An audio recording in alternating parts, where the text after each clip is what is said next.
I swear one day I will actually be finished talking about EXO.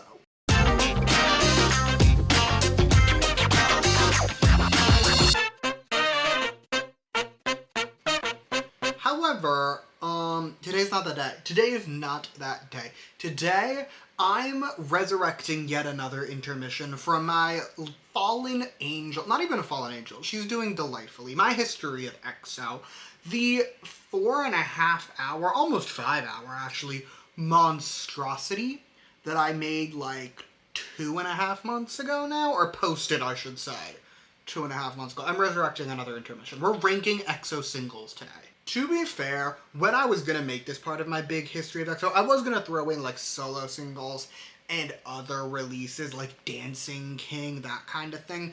And then that video was really long and I took out a bunch of intermissions. And now I didn't feel like making that tier list. I had to pause and be like, EXO members have so many releases. Like if you look at the list of singles from like Baekhyun, Jongdae, even someone like Junmin, like they have so many singles. I'm not doing that.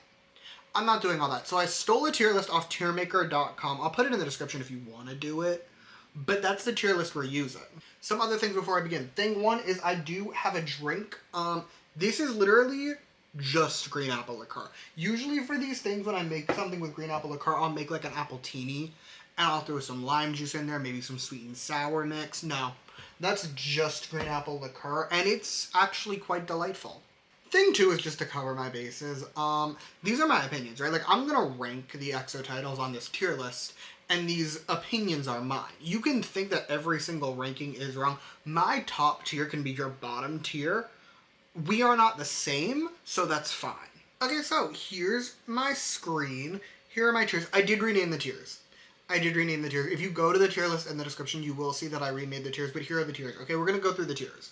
We'll run through the tiers. Bottom tier is this isn't EXO. These are the songs that I feel like were not meant to be done by EXO, or simply, to me, a longtime EXO fan, do not feel like an EXO song. They're EXO single vibes, right? And these songs do not have those vibes. Next year is It's Fine. Pretty self-explanatory. It's a fine song, but I wouldn't say it's like a great song. Like, it's a fine song. You won't be upset if you listen to it. It is certainly EXO, but like, it's not their best work. Next is Iconic for sure. These are where we start to get good, right? Like, these are the songs that these are iconic. These are good songs, but maybe not the best work ever. Then an Undeniable Bop. These are just the great songs. These are the songs that I love, that I'm a little bit crazy about, and then the top tier. The top tier is the best songs ever made. These are the ones I'm full-fledged insane about. And if you watched my history of EXO, you can probably guess most of the rankings. But I'm doing this for me, and I'm doing this for fun, and I'm ready to get started. Okay, starting us off, because we're going in release order, is, of course, What Is Love? And that is iconic for sure. Amongst EXO's singles that are ballads, it's one of my favorites. However, EXO's best ballads are on their B-sides, right? Like, EXO does not often do ballad singles, which means that in comparison to the EXO ballad canon, this is not the top. However, it is an icon. Another thing holding it back is just that it doesn't have all the members.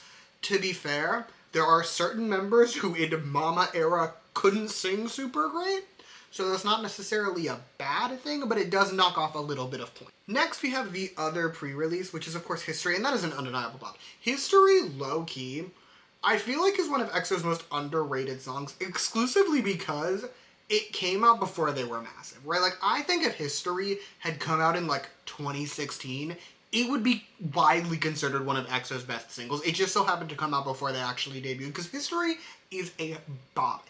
It has some of the coolest music in any EXO single. It's literally just plagued by the fact that it came out before Mama. Speaking of Mama, it's fine. I feel like my hot take about Mama as a song is just that of the Mama singles, it is the weakest one. It's an icon. It is an icon for sure, but it's a fine song.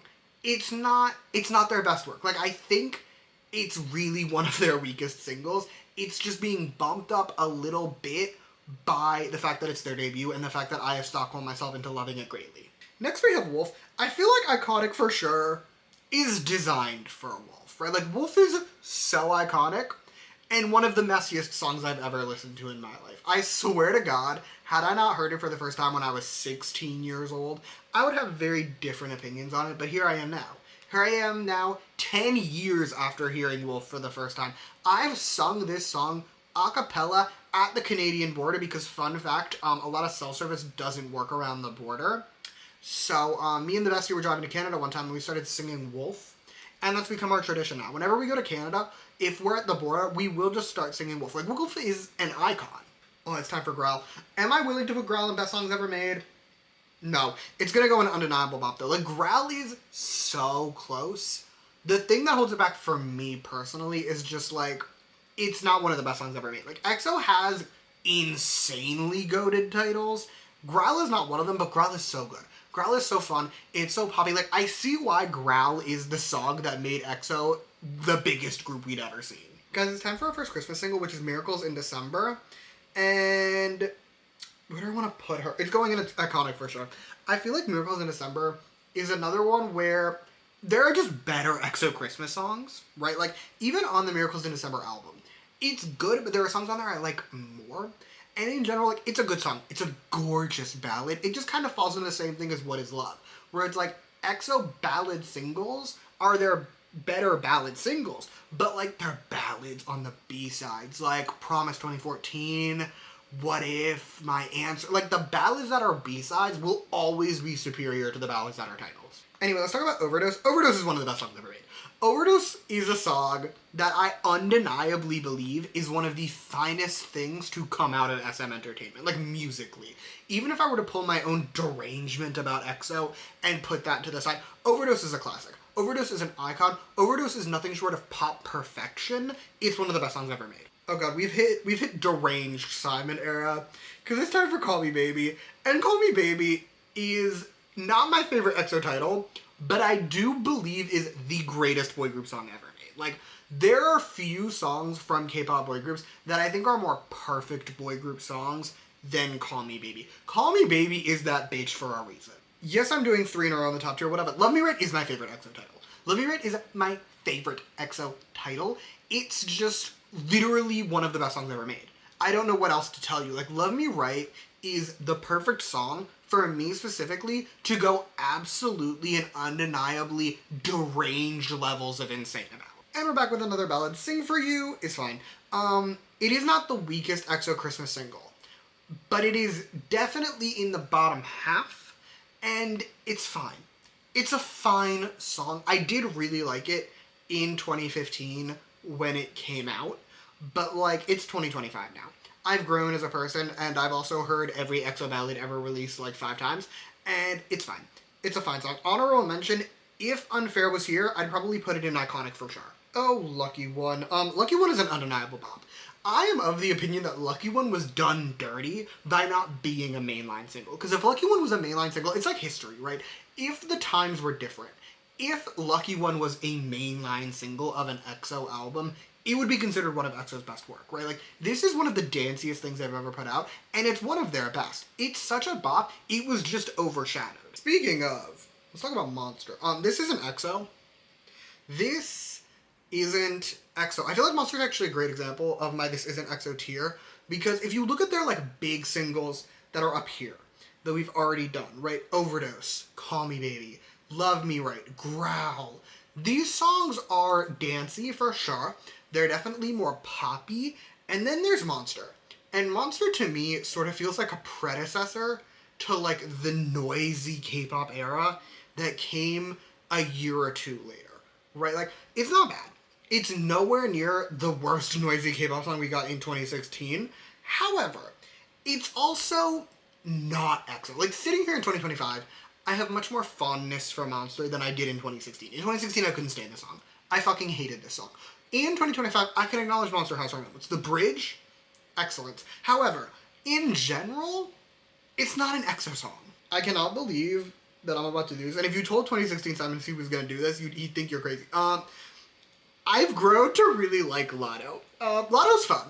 Lotto is campy. Lotto is messy. Again, I hated it when it came out. I couldn't fucking stand Lotto when it came out. And it's been 9 years. I've been living with Lotto. And it's fun. It's Messy Boots. It's good. Like, maybe, well, it's not good. I don't know if I'd say it's good, but it's fine. It's fun. Whatever, let's talk about For Life. For Life is an EXO song, right? Like, it's obviously an EXO song.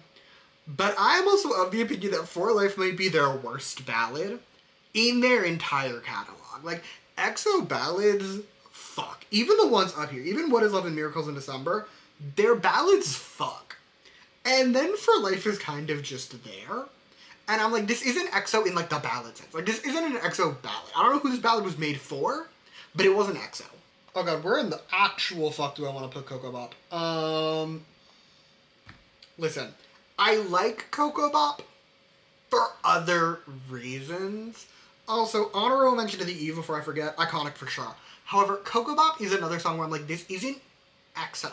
Right? Like, this song was made for someone else. I believe that with my heart and soul. I know the members wrote it, and I stand by it. That song was not meant to be an EXO song. EXO songs, again, have a vibe to them. They have a certain energy, and Coco Bop does not have that energy. You know what does, though? Power. I'm actually a really big Power fan. This is my controversial EXO stance, because Power was their first, like, real flop. I really like Power. I actually really like Power. I think Power is good.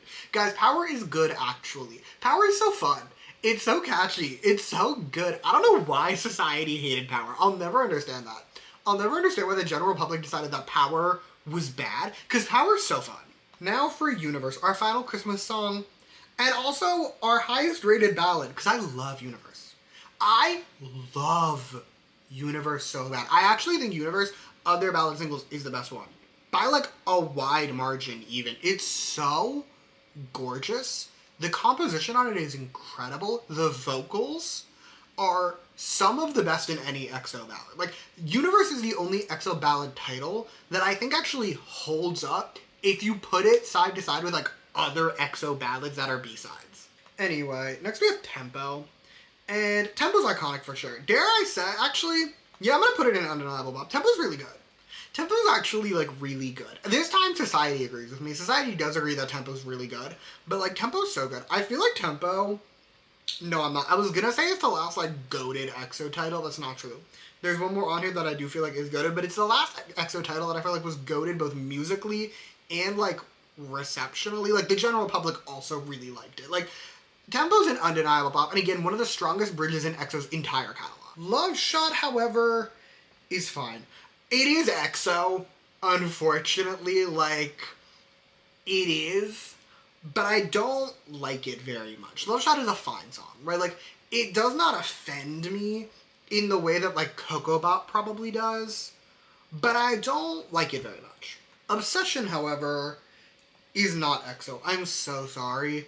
I'm so sorry if you like Obsession, but I do question your standards just, like, a little bit, because Obsession is not EXO. Obsession is undeniably and unequivocally not EXO. The other songs on here, I could make the argument are EXO, right? Like, even if I don't like them very much, they are EXO. Obsession is just EXO's worst title. On the other end of the spectrum, Don't Fight the Feeling is actually so good. Don't Fight the Feeling is so good. Don't Fight the Feeling is one of those songs where I'm like, if it had been properly promoted, if they'd gone on music shows, if they'd done normal promotions with this song, it would have been a hit. I'm so sure of this, like, in my spirit. I just know that if the general public had continuously been reminded of the existence of Don't Fight the Feeling, they would have loved it. Because it's so fun. It's so good. It's so dancey. It's so poppy. I love it so much. Now for their last 3 singles, all off their latest album, and Let Me In is not EXO. And I don't mean that in the sense that it's bad or it doesn't sound like EXO. I mean that in the sense that this is not an EXO single. I said this in my video before this song and my history of EXO, which is just... This song, I'm 100% sure, was never meant to be a single. This is a song that was dropped immediately entirely because of the lawsuits that started happening, and SM wanted to appease people. Like, I don't believe this was ever meant to be a single, because it does not feel like an EXO single. Even their ballads have a vibe to them that this song does not have. Anyway, Hear Me Out, the other pre-release, the actual pre-release, like, I believe this was meant to be a pre-release, it's fine. It's definitely fine. It's far from EXO's best work. It's a fine song. And last but not least, the final EXO single, potentially forever, Cream Soda, is iconic for sure. I actually don't think... Here's my thing. The girls love cream soda, and I saw a tweet that was like, cream soda is one of the top 5 EXO, not EXO songs, sorry. Cream soda is one of the top 5 K-pop songs ever made. And I saw that tweet. And then I was like, no, you're just wrong. Like, cream soda is not top 5 EXO titles, right? Like, you can look at this spreadsheet, this tier list, and even if I put this at the top, right? Even if I said this is the best of the Iconic for sure, and it's not. But even if it was, it's like their 10th best single. Cream soda is good. Cream soda is great even. But cream soda is nowhere near EXO's best work, and I do feel like it's going to be a little sad if this is their last single. Anyway, that's all I got for you today. Thank you so much for watching. Feel free to comment your thoughts down below. Let me know how you feel. Let me know your ranking. What's your number 1 EXO title? Let's all go around and say our number 1 EXO title. Might as well be right if you missed out on that. Other than that, like and subscribe if you want to, or don't. I'll be fine either way. Oh my god, I forgot Dancing King. Dancing King's honorable mention. Dancing King would have been in probably undeniably above the 2nd tier. That's where I think Dancing King belongs. Anyway, like and subscribe if you want to or don't. I'll be fine either way. In the description, I'm going to put a couple things. Okay, first is the tier list. I'll put the tier list down there. You can do it if you want to. You don't have to. I will also be putting a couple things. Playlist with all of my EXO and EXO related reviews. I've done a decent amount, but more importantly, I will have my history of EXO. My lovely 4-hour and 45-minute, arguably magnum opus. I'll put it down there. Don't try and watch it in one sitting. Even I haven't watched it in one sitting. Like, and I made the thing. It's not that deep, but you may check it out if you so choose. And other than that, yeah, thank you again for watching. Bye!